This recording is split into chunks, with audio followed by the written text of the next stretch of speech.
କାନ୍ଦିକି ପ୍ରାର୍ଥନା କରିବା ଲୋକମାନଙ୍କର ଆଖି ଦେଖ କେ ବହୁତ ସୁନ୍ଦର ଥିବ। ଏମିତି ସାଂସାରିକ ଭାବରେ ଆଟ୍ରାକ୍ଟିଭ ହେବେ ନେବ ନାହିଁ। ସେ ଆଖି ଦେଖିଲେ ଆତ୍ମିକତା ଜଣା ପଡିବ ଆଜ୍ଞା।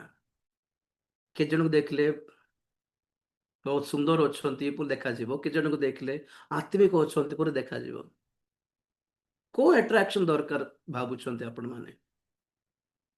ସୁଗନ୍ଧ ତୈଳ ଅପେକ୍ଷା ଉତ୍ତମ ନାମ ଭଲ। ଉପଦେଶକ 7:1 ଟିକେ ପଢରେ। ଉପଦେଶକ 7:1। ବହୁମୂଲ୍ୟ ତୈଳ ଅପେକ୍ଷା ଉତ୍ତମ ନାମ ଭଲ, ବାସ୍। ମୋ ଜନ୍ମଦିନ ଅପେକ୍ଷା। ହଁ, ଜନ୍ମଦିନ ଅପେକ୍ଷା ମରଣ ଦିନ ଭଲ।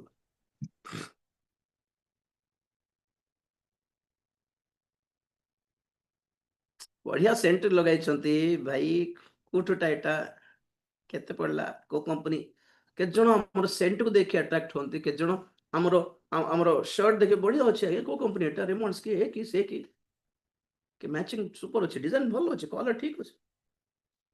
ଆମେ ଆପଣଙ୍କ ଠାରୁ ଲୋକମାନେ କୋଉ ବିଷୟରେ କଥାବାର୍ତ୍ତା ହୁଅନ୍ତୁ ବୋଲି ଆପଣ ଆଶା କରୁଛନ୍ତି? ଆମେ ସେଣ୍ଟ ଲଗାଉ ଲୋକମାନେ ପସନ୍ଦ କରନ୍ତୁ ଆମକୁ ବୋଲି, ଭଲ ଆଟ୍ରାକ୍ଟିଭ ଡ୍ରେସ୍ ପିନ୍ଧୁ ନାଇଁ, ବଟ୍ ତାହା ଅପେକ୍ଷା ଆମର ଡ୍ରେସ୍ ବିଷୟରେ ଚର୍ଚ୍ଚା ହେବା କରିବା ଅପେକ୍ଷା, ଆମର ସେଣ୍ଟ ବିଷୟରେ ଲୋକମାନେ ଚର୍ଚ୍ଚା କରିବା ଅପେକ୍ଷା ଆମର ସ୍ୱଭାବ, ଆମ ନାମ ବିଷୟର ଚର୍ଚ୍ଚା କରନ୍ତୁ, ସେଟା ଭଲ ପଡେ। ସେଟା ହେଲା ସାକ୍ଷ୍ୟ।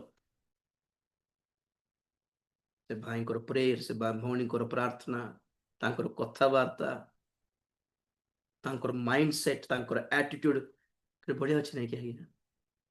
କେତେ ଆତ୍ମିକ ଅଛି ନାଇଁ? ଲୋକମାନେ ଆମ ବିଷୟରେ କୋଉଟା ଚର୍ଚ୍ଚା କରନ୍ତୁ ପଛରେ,